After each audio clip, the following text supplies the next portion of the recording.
Hello friends, welcome to Upasana classes. तो आज मैं आपको इस वीडियो में भारत सरकार रेल मंत्रालय की तरफ से जो शिक्षक भर्तियां आई हैं उसके बारे में इस वीडियो में बात करेंगे। जी हाँ दोस्तों, रेलवे विभाग में आपकी शिक्षक भर्तियां निकली हैं और ये भर्तियां आपकी 1036 पदों पर निकली हैं। ठीक है, इस वीडियो में हम बात करेंगे कि इसमें जो आपकी है एज लिमिट क्राइटेरिया क्या रहेगा, इसमें आपका फिजिकल क्राइटेरिया। जी हाँ दोस्तों, जिन बच्चों का आई साइड वीक है या हियरिंग पावर कम है, क्या वो भी इस फॉर्म को फिल कर सकते हैं या नहीं कर सकते हैं, इसके बारे में भी हम बात करेंगे। इसमें आपका सिलेक्शन प्रोसेस क्या रहता है, ठीक है, और किन किन विभागों में ये आपकी वैकेंसी आई है, एग्ज़ाम पैटर्न क्या रहता है, कितने टॉपिक होते हैं, टीएसटी क्या होता है, जूनियर हिंदी अंग्रेजी अनुवाद क्या होता है। मीन्स आपको जो भी सिलेक्शन का पूरा प्रोसेस है वो पूरा डिटेल्स में हम इस वीडियो में बात करेंगे। लेकिन आपको वीडियो को बिल्कुल भी स्किप नहीं करना है, क्योंकि जो भी आपको इस वीडियो में इन्फॉर्मेशन मिलेगी वो बहुत ज़्यादा इंपॉर्टेंट होती है आपके लिए, अगर आप इस फॉर्म को फिल करना चाहते हैं।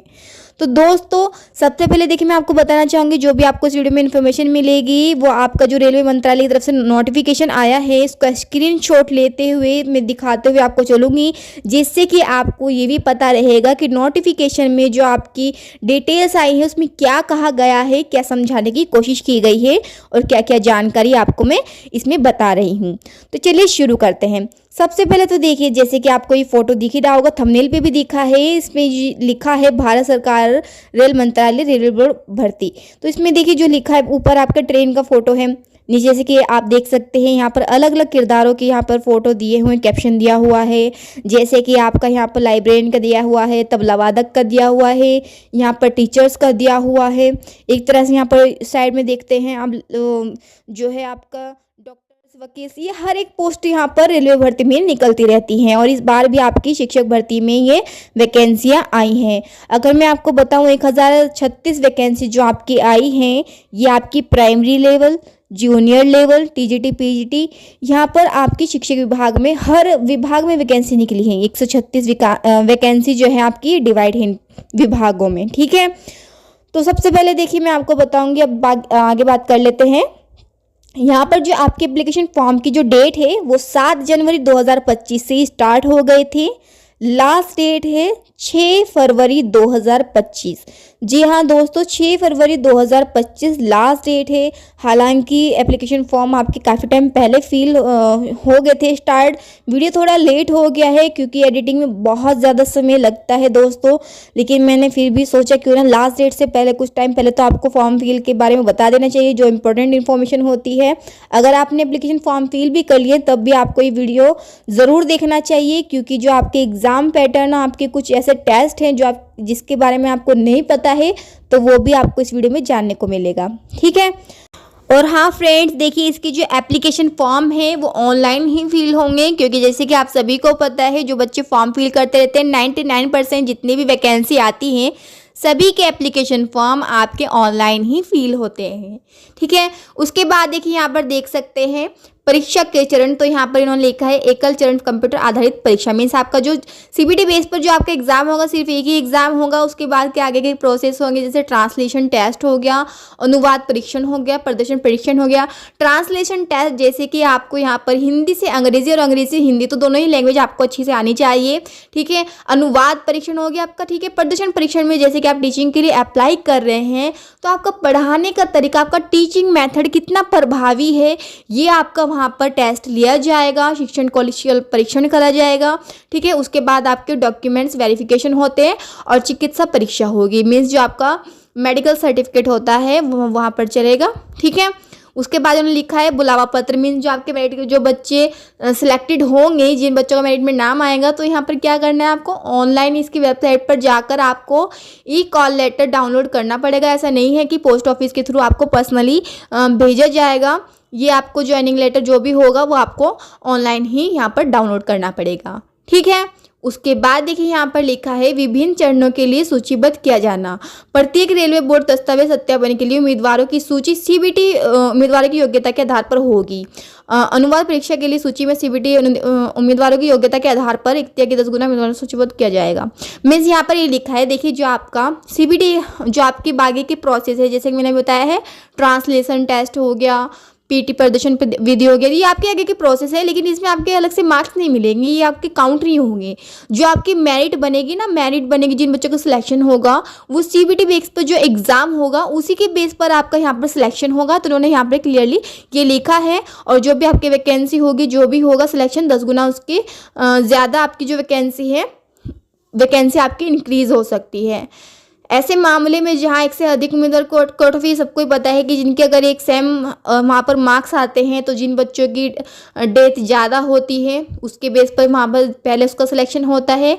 अगर डेट भी डीओबी भी सेम है दोनों की, फिर तो जिन्होंने हाई स्कूल पहले किया है, जिनका ग्रेजुएशन जो भी है पहले किया है, तो फिर उसके अकॉर्डिंग वहाँ पर पहले आपका सिलेक्शन होगा। ये जब होता है जब 2 बच्चों की मार्क्स सेम होते हैं, ऐसा नहीं है कि सबके साथ ही होगा। ठीक है, यहाँ पर लिखा है नकारात्मक अंकन, मीन्स आपका निगेटिव मार्किंग क्या होगा। जो आपका सीबीटी बेस पर एग्जाम होगा उसमें निगेटिव मार्किंग होगा कि नहीं होगा, तो यहाँ पर आपका 1/3 आपका निगेटिव मार्किंग होगा। निगेटिव मार्किंग आप समझते ही होंगे क्या होता है।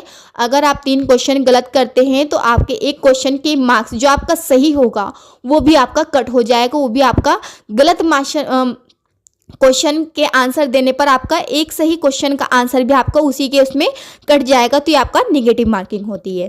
ठीक है, उसके बाद हम बात कर लेते हैं। देखिए यहाँ पर लिखा है कि उम्मीदवार अपना नाम, पिता का नाम, जन्म तिथि केवल जो आपके मैट्रिक हाई स्कूल की मार्कशीट होती है उसके अनुसार ही आपको एप्लीकेशन फॉर्म में फिल करने हैं। ऐसा ना हो कि जो आपकी मार्कशीट है उसमें आपका फादर्स नेम या फिर आपका नेम के आगे कुमार कुमारी जो भी है बाद में लिखा है और वहाँ पर आप एप्लीकेशन फॉर्म में ओनली नाम लिख दो, ऐसा नहीं है। बिल्कुल वही लिखना है जो आपकी मार्कशीट हाई स्कूल मार्कशीट में होगा। ठीक है, उसके बाद इन्होंने लिखा है जो आपकी सिग्नेचर होंगे रनिंग हैंड राइटिंग में होने चाहिए। ऐसा ना हो कि कैपिटल में आप बच्चों की तरह सिग्नेचर कर दे, एक एक वर्ड को अच्छे से लिखिए कैपिटल लेटर में, ऐसा नहीं है। रनिंग लेटर में जैसे कि आपने देखा होगा सिग्नेचर कैसे होते हैं, तो उसी टाइप से आपको वहाँ पर सिग्नेचर करने होंगे, अपलोड करने होंगे, अन्यथा आपके जो एप्लीकेशन फॉर्म है वो रद्द कर दिया जाएगा, वहाँ पर एक्सेप्ट नहीं किया जाएगा। ठीक है, तो इन बातों का आपको ध्यान रखना है, बेसिक सी चीज़ें हैं। इसके बाद हम बात कर लेते हैं यहाँ पर आपका जो फिजिकल क्राइटेरिया, यहाँ पर एलिजिबिलिटी क्राइटेरिया क्या मांगा है इन्होंने, क्या शर्तें रखी हैं, तो इसके बारे में भी हम एक बार देख लेते हैं। तो उन्होंने पूरा डायग्राम के थ्रू आपको समझाया है, इजीली यहाँ पर लिखा है। अगर नहीं समझ में देख मैं आपको बता देती हूँ इसका क्या मतलब होता है। चिकित्सा मानक B1 का मतलब है सामान्य फिटनेस के थ्रू जो आपकी शारीरिक और पूर्ण स्वस्थ जो है आपकी का दूरदृष्टि 6/9 या फिर 6/12 के साथ आपका नंबर है, चश्मा है आपकी आंखों पे, तो आपकी जो है बिना चश्मे के लेंसों की पावर 4D से अधिक ना हो।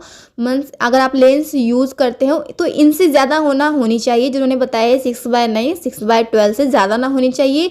नज़दीक की दृष्टि SN 0.6 या फिर 0.6 चश्मे के साथ उसके बिना जब पढ़ना या करीबी काम करना आवश्यक हो तो तरंग दृश्यता, बायनोकुलर दृश्यता, रात्रि दृश्यता, ये सब मैसोपिक दृश्यता इत्यादि के लिए परीक्षण में अवश्य उत्तीर्ण होना होगा। मीन्स आपको कलर्स की पहचान होनी चाहिए। आपका जो नज़दीक का नंबर है 0.6 से ज़्यादा नहीं होना चाहिए। चश्मे का आप यूज़ तभी करें जब आपका नज़दीक का कुछ काम पड़ता हो, उसके अलावा ऐसा ना हो कि आप हमेशा ही उसको यूज़ कर रहे हैं। ये आपका B1 में लिखा है। B1 जो आपका यहाँ पर जो वैकेंसी डिवाइड की गई, अलग अलग लेवल पर डिवाइड की गई है। ठीक है, C1 में देखिए क्या लिखा है। C1 में आपका लिखा है कि यहाँ पर जो आपका दूरदृष्टि है 6/12 6/18 चश्मे के साथ अथवा बिना चश्मे के भी चल सकता है। नज़दीक दृष्टि SN 0.6 यहाँ पर चश्मे के साथ उसके बिना पढ़ना है, काम करना, यहाँ पर ये लिखा है सेम।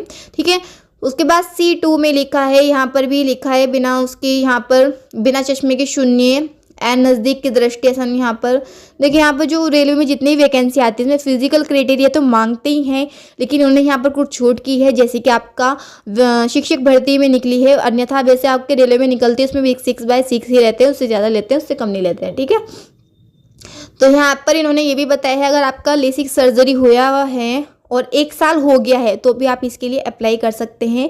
हाल ही का सर्जरी नहीं चलेगा, ऐसा नहीं है कि जैसे कि आपका मेरिट लिस्ट में नाम आ गया और आपने लेसिक सर्जरी करा के बैठ गए तो इससे क्या होगा, उनको पता चल जाता है। ठीक है, अगर आपका लेसिक सर्जरी को 1 साल से ज़्यादा हो गया है तो फिर आपका वहाँ पर चल जाएगा। आई विज़न आपका ठीक होना चाहिए और आपकी कॉर्नियल मोटाई पचमेट्री 425 माइक्रोन से कम नहीं होनी चाहिए, ये भी आपका आई विज़न में ही आता है। तो ये आपको देख लेना है, अच्छे से पॉज करके भी आप खुद से भी पढ़ सकते हो, बाकी जो मैंने बताया है वो तो है ही इसमें। ठीक है, उसके बाद हम आगे देख लेते हैं इसमें आपका एज लिमिट क्राइटेरिया क्या रहेगा। इसके बाद देखिए यहाँ पर एज लिमिट देख लेते हैं, आपकी जो है एज लिमिट क्या होनी चाहिए, 18 से 33 साल। 18 से 33 साल आपकी एज होनी चाहिए। बाकी इन्होंने जो बताया है आपका कैटेगरी वाइज बताया है, इन्होंने पूरा डीओबी देकर यहाँ पर पूरे चार्ट के थ्रू समझाया है। तो यहाँ पर आप देख सकते हैं जो आपका डीओबी है, डेट ऑफ बर्थ है, यहाँ पर आपका इनके बीच होना चाहिए, इससे कम ना होना चाहिए। ठीक है, और इन्होंने ये भी बताया सभी समुदाय श्रेणी के लिए 2007 के बाद जिनका जन्म हुआ है, डीओबी है, वो भी इस फॉर्म को फिल नहीं कर पाएंगे क्योंकि 18 से कम हो जाएगी फिर डेट। वो मीन्स आपकी जो एज है वो 18 से कम बैठेगी, 18 साल आपकी मिनिमम है, चाहे आप किसी भी कैटेगरी के हो। ठीक है, उसके बाद इन्होंने यहाँ पर पूरे चार्ट के थ्रू बताया है कि आपको कौन से कैटेगरी को कितनी छूट मिल रही है। SC/ST वालों को 5 साल की मिल रही है, अन्य पिछड़ा वर्ग है जो नॉन क्रीमी लेयर OBC वालों को यहाँ पर 3 साल की छूट मिल रही है, भूतपूर्व सैनिक उम्मीदवार यहाँ पर इन्होंने 3 साल की छूट मिल रही है। तो ये भी आप देख सकते हैं। उसके बाद हम बात कर लेते हैं यहाँ पर एप्लीकेशन फॉर्म की फीस क्या रहेगी। एप्लीकेशन फॉर्म की फीस है 500 रुपीज़। अब देखिए सबसे इंपॉर्टेंट क्या बात है यहाँ पर, जो आप एप्लीकेशन फॉर्म की फीस दोगे ना, ट्रांसफ़र करोगे, जो आपको अपने अकाउंट से ट्रांसफ़र करना चाहिए या फिर किसी भी घर के मेंबर्स हैं उनके अकाउंट से आप ट्रांसफ़र कर सकते हैं। क्योंकि क्या होता है, रेलवे में जो आपकी एप्लीकेशन फॉर्म फीस जाती है एग्ज़ाम होने के बाद वहाँ पर आपका 100 या 200 रुपीज़ वहाँ पर कट करके 300-400 रुपये आपका रिफंड आता है बाद में। ठीक है, इन्होंने लिखा भी है यहाँ पर कि नीचे दी गई छूट प्राप्त कोटियों के अलावा अन्य सभी कोटियों के लिए पहले चरण की कंप्यूटर आधारित परीक्षा में सम्मिलित होने के बाद उम्मीदवारों को इस ₹500 के शुल्क में से 400 रुपये की राशि लागू बैंक प्रभाकर काट कर वापस की जाएगी। ठीक है, तो यहाँ पर 400 रुपये आपके वापस किए जाएंगे 500 रुपये में से, तो आपको इसलिए ये ध्यान रखना है। बाकी जो SC/ST कैंडिडेट्स हैं उनके 250 रुपये फीस यहाँ पर जाएगी। ठीक है, अब आगे हम बात कर लेते हैं। देखिए जहाँ पर सबसे इम्पोर्टेंट बात है कि यहाँ पर जो आर्थिक रूप से पिछड़ा वर्ग है, EVS कैंडिडेट्स हैं, तो उन्होंने जो भी आपका वहाँ पर EVS वालों का जो है आपका सर्टिफिकेट रहता है वो जिला मजिस्ट्रेट के द्वारा बना होना चाहिए। राजस्व अधिकार जो तहसीलदार हैं उनके स्तर तक, उनके लेवल तक बना होना चाहिए। अपने निर्वाचन क्षेत्र के व्यक्तियों के लिए लोकसभा का वर्तमान सांसद, ये सब आपको याद रखना है। ठीक है, और फिर उसके बाद हम देख लेते हैं यहाँ पर उन्होंने ये भी दिखा है कि जो EVS का जो आप प्रमाण पत्र बनवाओगे तो उनके पास क्या क्या चीज़ें नहीं होनी चाहिए आपका। ठीक है, यहाँ पर 5 एकड़ या उससे अधिक प्रमाण पत्र जब बनवाते हो तो इससे कम होना चाहिए, जो भी इन्होंने लिखा है यहाँ पर आपका क्राइटेरिया लिखा है, तभी आप प्रमाण पत्र बन पाता है। जैसे 5 एकड़ या उससे अधिक कृषि भूमि नहीं होनी चाहिए, 1000 वर्ग फीट या उससे अधिक का आवासीय फ्लैट नहीं होना चाहिए, अधिसूचित नगर पालिकाओं में 100 वर्ग यार्ड या उससे अधिक का आवासीय भूखंड ना होना चाहिए। तो ये सभी चीज़ें आपको ध्यान रखनी है। अगर ये नहीं है तो आपका ईजिली बन जाएगा। बट अगर आपके पास ये सब सुविधाएं हैं तो फिर आपको EWS सर्टिफिकेट नहीं बनवाना चाहिए। ठीक है, ये एक तरह से गलत होगा।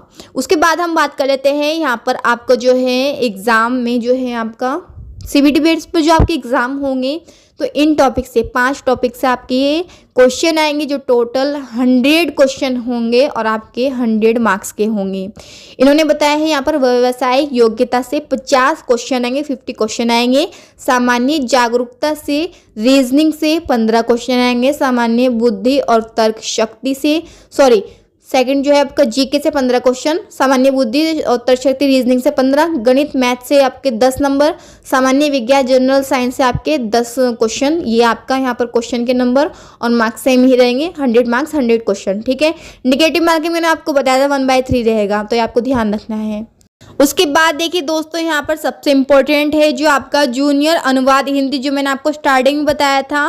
ट्रांसलेशन टेस्ट होगा CBT एग्ज़ाम के बाद, TTT TST ये आपका टेस्ट होने हैं। CBT एग्ज़ाम के बाद आपका सारे प्रोसेस होंगे।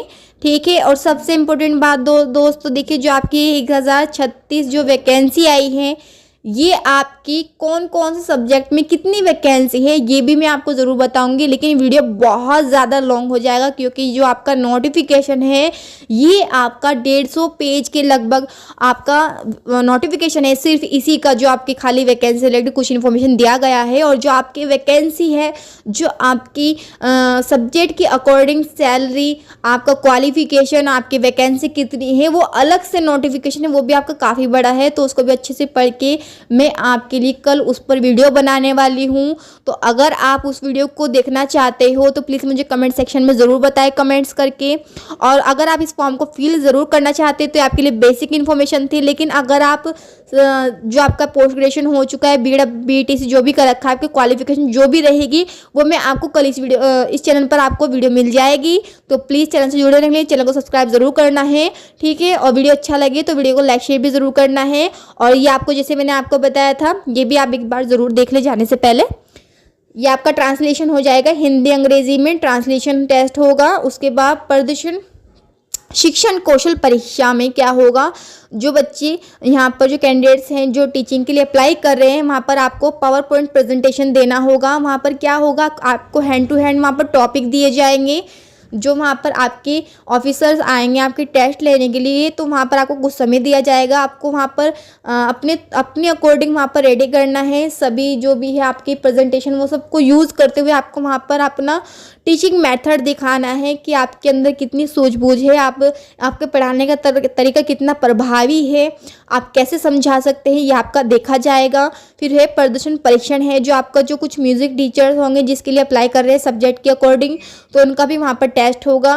तो ये आपकी कुछ इन्फॉर्मेशन थी। अगर इन्फॉर्मेशन अच्छा लगा तो प्लीज़ वीडियो को लाइक शेयर ज़रूर कर दें, और कल आपको इस चैनल पर वीडियो ज़रूर मिलेगी जो आपके सब्जेक्ट वाइज वैकेंसी क्या रहेगी, और जो मैंने आपको बताया है टॉपिक आपका सब्जेक्ट क्या रहेगा, उनके भी किन टॉपिक से कितने क्वेश्चन आएंगे ये भी मैं आपको कल वीडियो में ज़रूर बताऊँगी।